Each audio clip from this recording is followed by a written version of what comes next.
Good morning ಸ್ನೇಹಿತರೆ, ರಿದ್ದಿ ವಿಶ್ರು ಚಾನಲ್ಗೆ ಸ್ವಾಗತ. ಇವತ್ತು ನಾವು 40 ವರ್ಷದ ಮೇಲೆ ಕಾಣಿಸಿಕೊಳ್ಳುವಂಥ ದೃಷ್ಟಿ ಸಮಸ್ಯೆಯ ಬಗ್ಗೆ ಮತ್ತು ಅದಕ್ಕೆ ಯಾವ ತರಹದ ಕನ್ನಡಕವನ್ನು ಚೂಸ್ ಮಾಡೋದು ಅನ್ನೋದ್ರ ಬಗ್ಗೆ ಮಾತಾಡ್ತಾ ಹೋಗೋಣ.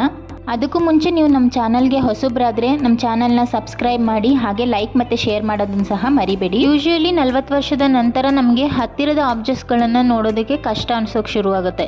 ಯಾಕಂದರೆ ನಮ್ಮ ಕಣ್ಣಿನೊಳಗಿರ್ತಕ್ಕಂಥ ಲೆನ್ಸಸ್ ಗಟ್ಟಿಯಾಗಕ್ಕೆ ಶುರು ಆಗ್ಬಿಡುತ್ತೆ. ಇದು ಒಂದು ಕಾಯಿಲೆ ಅಲ್ಲ, ಇದು ಏಜಿಂಗ್ ಪ್ರೊಸೆಸ್ ಅಷ್ಟೇ. ಇದಕ್ಕೆ ಪ್ರೆಸ್ಬಯೋಪಿಯಾ ಅಂತ ಕರೀತಾರೆ. ಚಿಕ್ಕ ಅಕ್ಷರಗಳನ್ನು ಓದೋದು ಕಷ್ಟ ಆಗೋದು, ಓದುವಾಗ ದೂರದಲ್ಲಿ ಇಟ್ಕೊಂಡು ಓದೋಣ ಅಂತ ಅನ್ಸೋದು, ತಲೆನೋವು ಬರೋದು, ಕಣ್ಣಿಗೆ ಸ್ಟ್ರೈನ್ ಅನ್ಸೋದು, ಇದೆಲ್ಲ ಇದರ ಲಕ್ಷಣಗಳು. ಸೊ ಇದಕ್ಕೆ ಪರಿಹಾರ ಏನಪ್ಪಾ ಅಂದ್ರೆ ಕನ್ನಡಕ. ಪ್ರೆಸ್ಬಯೋಪಿಯಾ ಸ್ಪೆಕ್ಟಕಲ್ ಅಲ್ಲಿ 3 ಆಪ್ಷನ್ಸ್ ಬರುತ್ತೆ: ರೀಡಿಂಗ್ ಗ್ಲಾಸಸ್, ಬೈಫೋಕಲ್ ಮತ್ತೆ ಪ್ರೋಗ್ರೆಸಿವ್ ಅಂತ.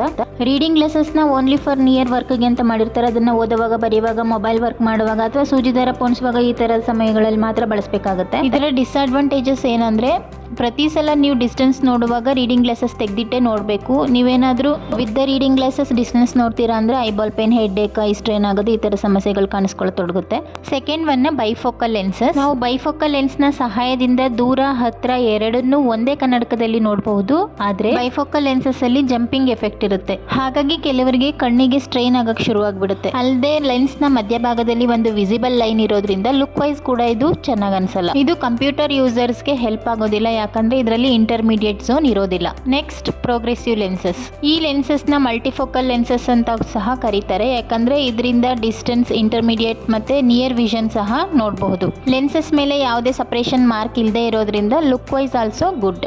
ಡಿಸ್ಟೆನ್ಸ್, ಇಂಟರ್ಮೀಡಿಯೇಟ್, ನಿಯರ್ ಮೂರನ್ನು ಒಂದೇ ಲೆನ್ಸ್ನಲ್ಲಿ ಜನರೇಟ್ ಮಾಡುವಾಗ ಪ್ರೋಗ್ರೆಸಿವ್ ಲೆನ್ಸಸ್ ಅಲ್ಲಿ ಅನ್ವಾಂಟೆಡ್ ಪವರ್ ಕೂಡ ಅರೈಸ್ ಆಗುತ್ತೆ. ಅದನ್ನ ಸೆಗ್ರಿಗೇಟ್ ಮಾಡಿ ಸೈಡ್ನಲ್ಲಿ ಇಡಲಾಗುತ್ತೆ. ಅದನ್ನ ಪೆರಿಫೆರಲ್ ಡಿಸ್ಟಾರ್ಷನ್ ಏರಿಯಾ ಅಥವಾ ಅಪರೇಷನ್ ಏರಿಯಾ ಅಂತ ಕರೆಯಲಾಗುತ್ತೆ. ಪ್ರೋಗ್ರೆಸಿವ್ ಲೆನ್ಸಸ್ ನ ಬೇಸಿಕ್ ಲೆನ್ಸಸ್ ಮತ್ತೆ ಪ್ರೀಮಿಯಂ ಲೆನ್ಸಸ್ ಅಂತ 2 ಭಾಗವಾಗಿ ವಿಭಾಗಿಸೋದಾದ್ರೆ, ಬೇಸಿಕ್ ವರ್ಷನ್ ಲೆನ್ಸಸ್ ಅಲ್ಲಿ ಅಬರೇಷನ್ಸ್ ಜಾಸ್ತಿ ಇರೋದ್ರಿಂದ ರೀಡಿಂಗ್ ಏರಿಯಾ ನ್ಯಾರೋ ಇರುತ್ತೆ. ಸೊ ಸೈಡ್ ವಿಷನ್ ಸ್ವಲ್ಪ ಬ್ಲರ್ ಅನ್ಸಬಹುದು. ಆದ್ರೆ ಹೈಯರ್ ವರ್ಷನ್ ಪ್ರೋಗ್ರೆಸಿವ್ ಲೆನ್ಸಸ್ ಅಥವಾ ಪ್ರೀಮಿಯಂ ಲೆನ್ಸಸ್ ಅಲ್ಲಿ ಪ್ರಿಫಾರ್ಮ್ ಟೆಕ್ನಾಲಜಿ ಯೂಸ್ ಮಾಡಿ ಮಾಡೋದ್ರಿಂದ ಆಪರೇಷನ್ಸ್ ಕಡಿಮೆ ಇರುತ್ತೆ. ಸೊ ಈ ಲೆನ್ಸಸ್ ಅಡ್ಜಸ್ಟಿಂಗ್ ಟೈಮ್ ಕೂಡ ಕಡಿಮೆ ತಗೊಳುತ್ತೆ. ಅಂದ್ರೆ ಬೇಸಿಕ್ ಲೆನ್ಸಸ್ ಗಿನ್ನ ಈ ಲೆನ್ಸಸ್ ಗೆ ಬೇಗ ಅಡ್ಜಸ್ಟ್ ಆಗ್ಬಿಡ್ಬಹುದು. ಓನ್ಲಿ ಥಿಂಗ್ ಏನು ಅಂದ್ರೆ ಪ್ರೋಗ್ರೆಸಿವ್ ಲೆನ್ಸಸ್ ಯಾವುದೇ ಬೈಫೋಕಲ್ ಅಥವಾ ರೀಡಿಂಗ್ ಗ್ಲಾಸಸ್ ಗಿನ್ನ ಸ್ವಲ್ಪ ಎಕ್ಸ್ಪೆನ್ಸಿವ್ ಇರುತ್ತೆ ಅನ್ನೋದೊಂದು ಬಿಟ್ರೆ ಪ್ರೋಗ್ರೆಸಿವ್ ಲೆನ್ಸಸ್ ಬೆಸ್ಟ್ ಚಾಯ್ಸ್. ಸ್ನೇಹಿತರೆ, ನಾನು ಕೊಟ್ಟಂತಹ ಬೈಫೋಕಲ್ ಮತ್ತೆ ಪ್ರೋಗ್ರೆಸಿವ್ ಲೆನ್ಸಸ್ ನ ಮಾಹಿತಿ ನಿಮಗೆ ಸಂಪೂರ್ಣವಾಗಿದೆ ಅಂತ ಅಂದ್ಕೊಂಡಿದ್ದೀನಿ. ಹಾಗೆ ಮತ್ತೆ ಐ ರಿಲೇಟೆಡ್ ಟಾಪಿಕ್ಸ್ ಜೊತೆ ನಿಮ್ಮ ಮುಂದೆ ಬರೋಕ್ಕೆ ಕಾತುರಳಾಗಿದ್ದೀನಿ.